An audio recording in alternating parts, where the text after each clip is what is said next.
Assalamualaikum warahmatullahi wabarakatuh. Perkenalkan, nama saya Fitriana Laili Saroh, NIM 23201110095 dari kelas C5 HKI. Pada kesempatan kali ini saya akan menjawab soal ujian tengah semester mata kuliah Bank dan Lembaga Keuangan Syariah. Di sini saya akan menjawab 3 soal yang terkait dengan akad pembiayaan rumah agar terhindar dari unsur riba. Lalu yang kedua adalah fungsi perbankan syariah sebagai lembaga intermediasi dan cara memperoleh keuntungan. Dan yang ketiga adalah hal yang dilarang dalam transaksi bisnis syariah. Serta opini saya mengenai bank syariah sama saja dengan bank konvensional. Baik, langsung saja pada soal yang pertama, yaitu Haidar dan Nabila adalah pasangan muda yang bermimpi memiliki rumah sendiri setelah menikah. Setelah melakukan survei, mereka menemukan rumah impiannya di daerah Mejobo dengan harga 500 juta rupiah. Sayangnya tabungan mereka hanya sekitar 100 juta rupiah yang tidak cukup untuk membeli rumah tersebut secara tunai. Akhirnya mereka datang ke BSI guna mendapatkan pembiayaan. Berdasarkan kasus di atas, akad apa yang dapat diterapkan agar mereka dapat memiliki rumah impiannya namun tidak terjerumus dalam hal riba? Jelaskan dengan alasan hukumnya. Jawabannya yaitu terdapat 3 akad yang dapat digunakan dalam hal jual beli rumah agar tidak terjadi hal riba sesuai dengan kasus di atas. Yang pertama yaitu akad murabahah. Akad murabahah adalah akad jual beli di mana penjual menyebutkan harga perolehan barang dan menambahkan margin keuntungan yang telah disepakati dengan pembeli. Dalam kasus ini, bank dapat membeli rumah lalu menjual kembali kepada nasabah dengan margin yang disepakati dan dicicil. Karena ini adalah jual beli dan bukan pinjaman bunga. Hukumnya dibenarkan sepanjang margin disepakati transparan dan tidak menyamarkan riba. Contohnya, jika bank membeli seharga 500 juta dan disepakati dengan margin 20%, maka harga jual menjadi 600 juta. Jika cicilan disepakati selama 10 tahun atau 120 bulan, angsuran bulanan menjadi 5 juta per bulan. Lalu terdapat juga akad yang kedua, yaitu akad musyarakah mutanakisah, yaitu bentuk kerjasama antara kedua belah pihak atau lebih untuk memiliki suatu aset di mana kepemilikan salah satu pihak akan berkurang seiring berjalannya waktu karena dibeli secara bertahap oleh pihak lain. Dalam kasus ini, bank dan nasabah menjadi pemilik bersama. Nasabah membayar secara bertahap untuk membeli saham bank sehingga kepemilikan menjadi 100%. Kelebihan dalam akad ini berbagi resiko dan lebih konsisten dengan prinsip bagi hasil. Cocok jika ingin model kepemilikan bersama. Lalu terdapat juga akad yang ketiga, yaitu akad ijarah muntahiyah bitamlik, adalah akad sewa-menyewa yang diakhiri dengan pemindahan kepemilikan barang kepada penyewa setelah masa sewa berakhir. Dalam kasus ini, bank dapat menyewakan rumah, nasabah membayar sewa secara periodik atau bertahap, dan di akhir sewa ada akad pemindahan kepemilikan. Kalau menurut saya, bila tujuan utama adalah untuk menghindari unsur riba dan mengedepankan prinsip keadilan, maka penggunaan akad musyarakah mutanakisah atau ijarah muntahiyah bitamlik dianggap lebih baik menggunakan unsur bagi hasil agar pengalihan resiko riba lebih jelas. Murabahah praktis dan sering digunakan namun perlu memastikan transparansi margin agar tidak terjadi bunga terselubung. Untuk landasan hukumnya, yaitu yang pertama terdapat dalam Al-Quran Surat Al-Baqarah ayat 275 yang menegaskan bahwa A'udzubillahi minasyaitonirrajim wa ahallallahul bai'a wa harramar riba, yang artinya Allah telah menghalalkan jual beli dan mengharamkan riba. Jadi sistem kredit berbunga pada pembiayaan rumah dilarang karena termasuk tambahan atas pokok utang tanpa transaksi yang real. Solusinya adalah akad yang berbentuk jual beli atau murabahah, kemitraan atau musyarakah mutanakisah atau sewa beli atau ijarah muntahiyah bitamlik yang semuanya berbasis aset nyata bukan bunga. Lalu untuk landasan hukum yang kedua terdapat dalam dasar fikih muamalah yang menegaskan bahwa hukum asal dalam muamalah adalah boleh selama tidak ada dalil yang mengharamkannya. Karena akad jual beli dan kerjasama tidak dilarang, maka boleh digunakan selama tidak mengandung unsur riba, gharar, ataupun maisir. Lalu untuk selanjutnya adalah prinsip maqasid syariah. Tujuan hukum Islam adalah untuk menjaga harta atau hifdzul mal, menegakkan keadilan dan menolak kezaliman. Akad syariah memenuhi prinsip ini karena didasarkan pada tolong-menolong atau ta'awun dan keadilan atau al-adl.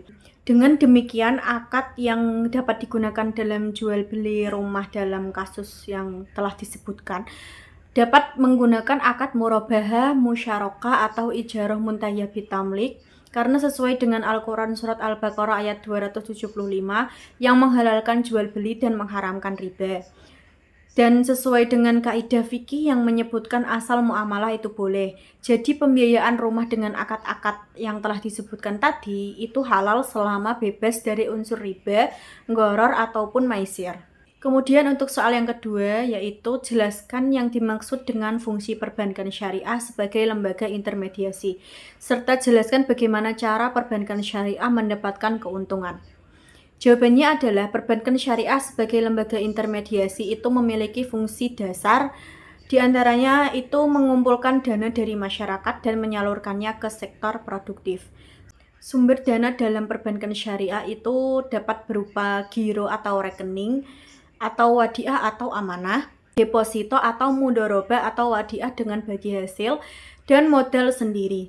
Penyaluran dana dilakukan lewat akad-akad yang sesuai dengan syariah seperti murabahah, jual beli, musyarakah atau mudharabah, kemitraan atau bagi hasil, ijarah atau sewa, dan pembiayaan berbasis jual beli yang lain. Cara bank syariah mendapatkan keuntungan adalah dengan margin jual atau murabahah. Yang kedua itu dengan bagi hasil atau mudharabah atau musyarakah. Yang ketiga dapat diperoleh dari pendapatan sewa atau ijarah. Lalu yang keempat adalah dapat diperoleh dari fee atau basic income atau ujroh fee.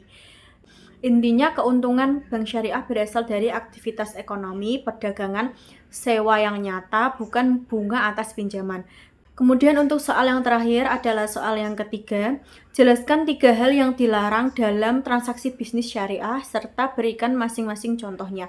Serta berikan pendapat Anda mengenai pernyataan yang sering dikatakan oleh masyarakat bahwa bank syariah sama saja dengan bank konvensional dan itu tidak ada bedanya.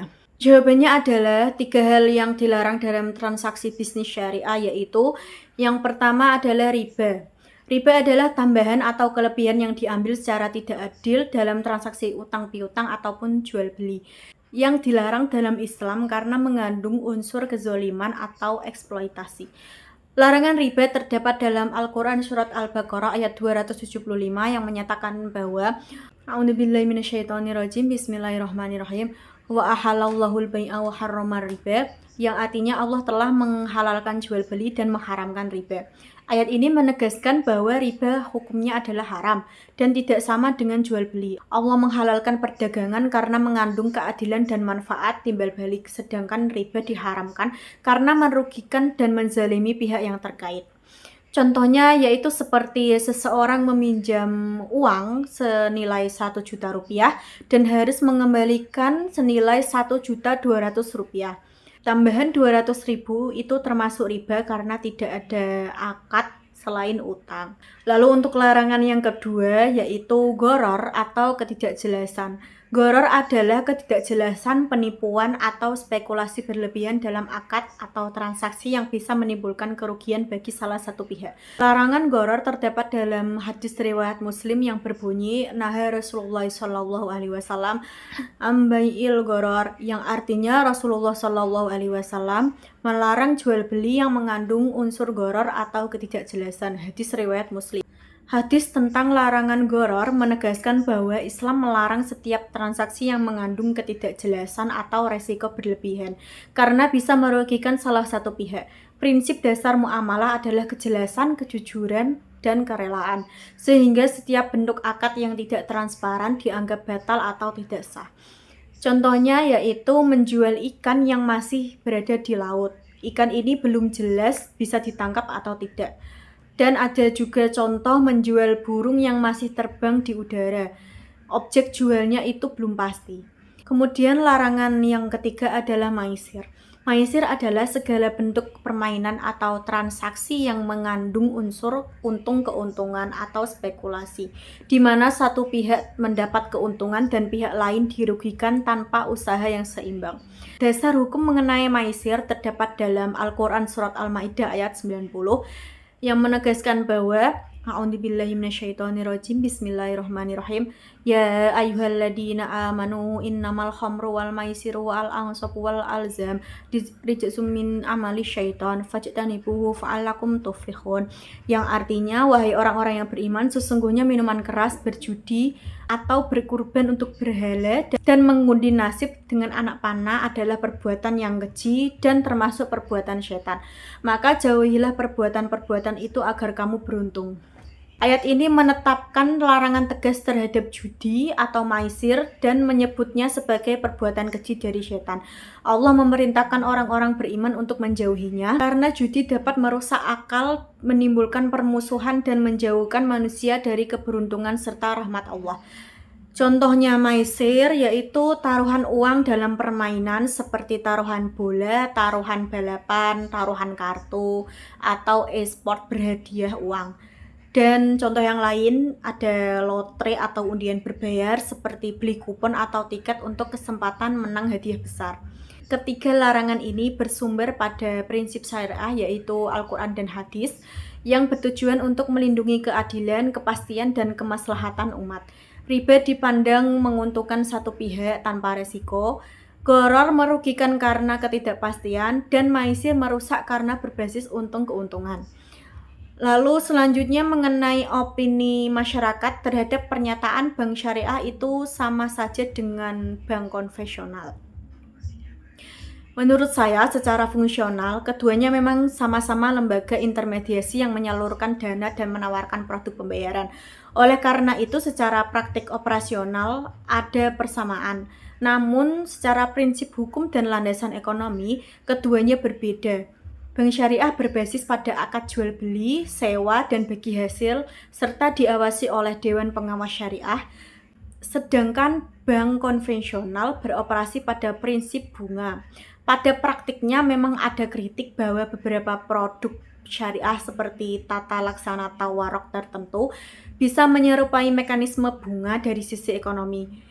Itu adalah masalah implementasi, bukan pada konsep. Jadi jawaban singkatnya, tidak sama dalam prinsip namun bisa tampak mirip dalam praktek jika implementasinya kurang efektif. Maka penting juga pengawasan syariah dalam transparansi produk. Demikian jawaban dari saya untuk ketiga soal tersebut. Terima kasih atas perhatian dari Bapak dosen dan teman-teman. Semoga penjelasan ini jelas dan bermanfaat bagi kita semua. Sekian penjelasan dari saya. Mohon maaf jika terdapat kesalahan dalam penyampaian. Akhirul kalam, wassalamualaikum warahmatullahi wabarakatuh.